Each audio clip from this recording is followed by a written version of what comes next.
Electric bill இருக்குல்ல, உங்களுக்கு மின்சார கட்டணம், அதை நாங்கள் 30% தான் உயர்த்தணும். நம்மெல்லாம் இழிச்ச வாயன் 50% தான் உயர்த்தணும்னு ஸ்டாலின் சொன்னார். ஆனால் ஒவ்வொருவருக்கும் 100% தான் உயர்த்தினாங்க. 2000 ரூபா எலக்ட்ரிக் பில் வருவனுக்கு 4000 ரூபா ஆச்சு. ஆனால் 30% தான் உயர்த்தினு ஊரை ஏமாத்தினா செந்தில் பாலாஜி. மக்களுக்கு தெரியாது, பில்லு கட்டுறவனுக்கு தெரியாதா? 100% பில்லை உயர்த்தினாங்க. ஆனால் செந்தில் பாலாஜி ஊரை ஏமாத்துறாரு.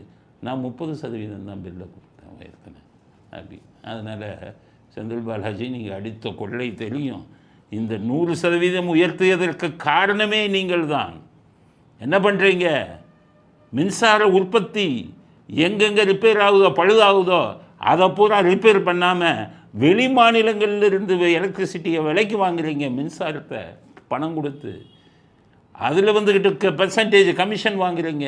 நீங்கள் வெளி மாநிலங்களில் மின்சாரம் வாங்குறத மக்கள் தலையில் கட்டி 100% மின்சாரத்தை கட்டணத்தை உயர்த்துனீங்க. உங்களுக்கு மன்னிப்பே கிடையாது.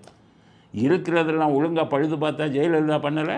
2006லேருந்து 2011 வரை தமிழ்நாட்டை இருட்டுமயமாக்கி வச்சார் உங்கள் கருணாநிதி. எப்படி இருட்டுமயமாச்சு? 2001லேருந்து 2006 வரை ஜெயலலிதா ஆட்சி செய்த போது மின்சார பற்றாக்குறை இல்லை.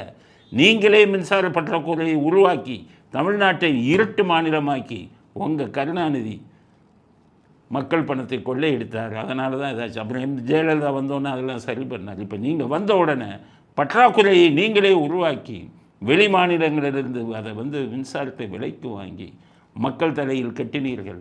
அதனால தான் 100% வந்தது.